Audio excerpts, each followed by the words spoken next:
Hi, we're here with the cast and showrunner of iZombie. How are you guys? Great. Very excited to be here. Awesome. First Love it interview here. of the day. Oh, wonderful. So are you guys excited for Comic-Con? This is not your first go at the Comic-Con, right? No, this is, I can't even count how many I've done now, but I've done remain 3, excited. so they're still on one hand, and I'm very, very excited. Same, 3. Okay, so what have you learned in 3 cons? Wow. To carry flats around with you in between wearing heels. So wear heels for interviews and immediately change into like hideous flats in between because there's a lot of walking here. Don't go to the parties the night before all of your marathon of interviews take place. Yeah, that's the big one. Don't party the night before Comic-Con. We learned it the hard way, I guess. Definitely.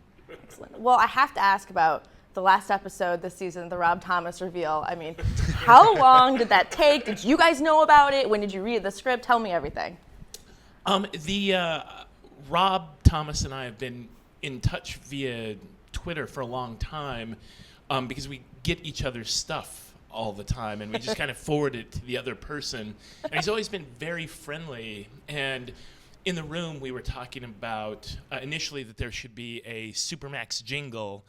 And the idea of, could we get Rob Thomas to sing the Supermax jingle just to make things weird?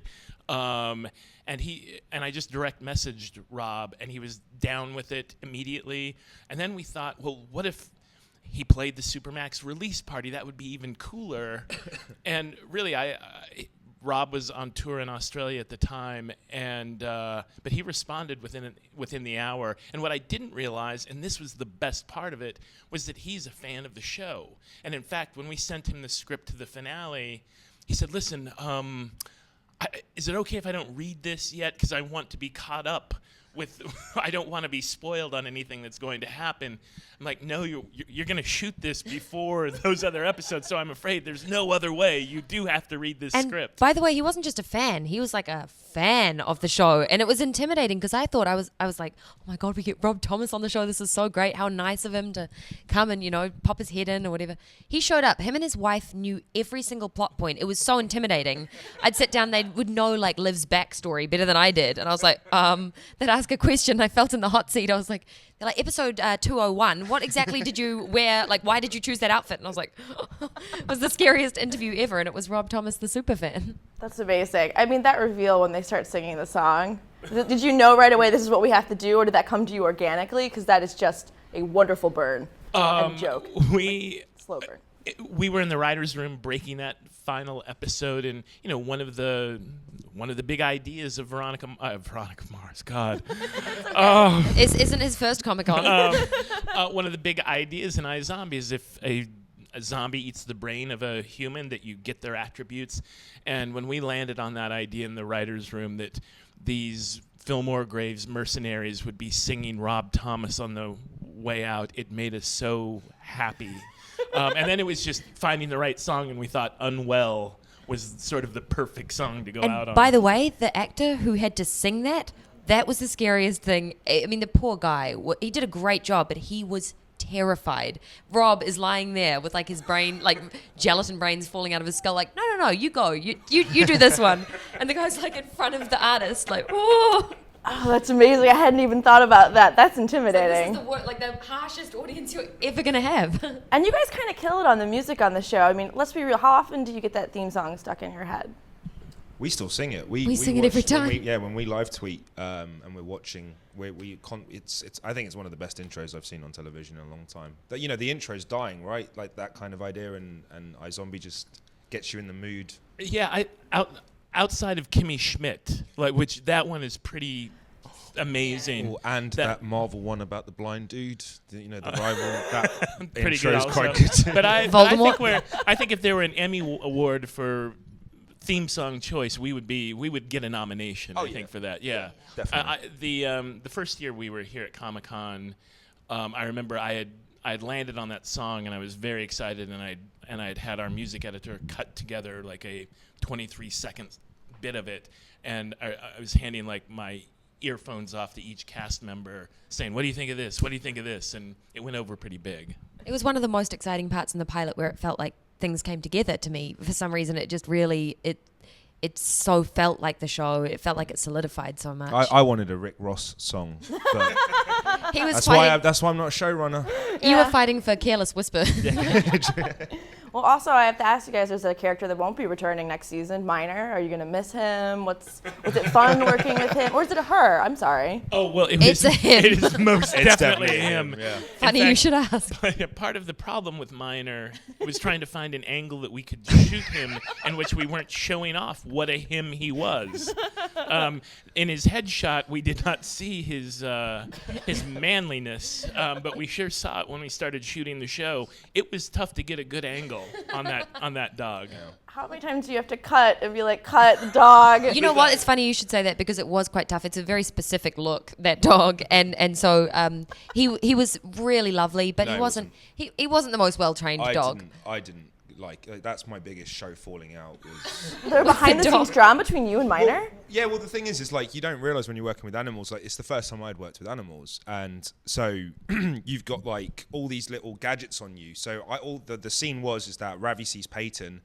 Sees the dog, and then when the dog comes in, he then sees Peyton. And I'd been thinking all this stuff about how's he going to feel when he sees Peyton. Yeah, I've got this bleeper on me so the dog can hear. I'm holding raw chicken in my hands. I'm trying to play this scene with Ali, and then it's just going bleep, bleep, and the dog's just going mental. Yeah, we didn't get on. It wasn't. But luckily, you got on much better with the rats. No. Oh, God. I You couldn't have picked a worse thing. I want to get RSPCA with a flag on this guy. Yeah, it's a celebrity feud. It's huge. That's one thing we had no idea. If anyone watches the evolution of iZombie, at first it was Ravi handling the rats and doing all the rat work. We had no idea how much Rahul did not like the rats, and so the evolution, like it's always Liv now holding the rats, and Rose will let them crawl all over. They're on her neck and stuff like that. Don't cheapen me. I play hard to get. Yes, we have to build in a little extra Rahul time if they're rats. Rat handling, Yeah. it's Oh, big yeah. days. And I'm all right with that. I'm from London. Rats are like mutants in London. Like we're scared. I'm not domestic or not. I don't know. I can't be messing with rats. Are there any animals you do like? Oh no. Yes, yeah, that's not true. What? He oh wow, you've really Cats. turned on a dime. He wanted to get a hairless cat and call it Rose. Oh yeah. Rose doesn't like cats. She hates cats. So I now love cats. I want to have all of them, all the cats. So contrary. I'm starting to see the dynamic behind the scenes, and it's very enjoyable. This is fun. Well, I have to ask a few teaser questions. I mean, you introduced a whole new crop of people the very last episode. How are they going to impact the next season? Do you guys get to work with them a lot? I assume.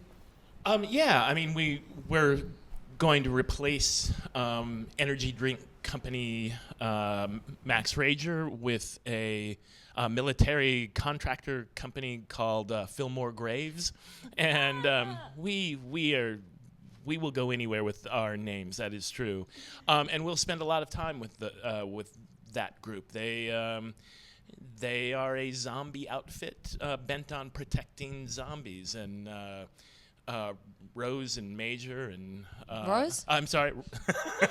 Who are you today? Liv and Major and Clive will certainly be very wrapped up in the Fillmore Graves world. And then we'll have there are going to be they won't be the only bad guys this year, but it's one of the things that we like to do on the show is build each season as if it's its own contained story that we are going to build to an ending. And this year we know that there are going to be 13 episodes, which it's much easier to plan. When they sort of give you a number, last year it was going to be variable, and so it's hard to plan out those last few episodes. We sort of jammed 9 episodes worth of story into our final 6 last year when we found out we were doing 19. So this year we know we've got a plan, and it should feel like a new iZombie story. And Rose, are there any zombies that you are keen on playing in the new season? You mean brains that I want to eat or whatever? Yeah, brains. Oh, yeah. Anything to do with a zombie? Yeah, there's a few. There's a couple. We can talk about the father-daughter. Yeah. I'm very excited that in episode 2, Liv and Major will be eating the brains of a father and daughter, Liv eating the father and Major eating the daughter.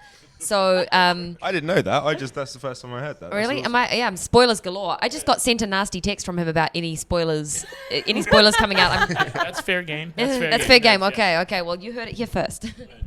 Well, thank you guys so much for your time. I really appreciate it. Thank you. Thank you. Thanks so much. Thanks a lot.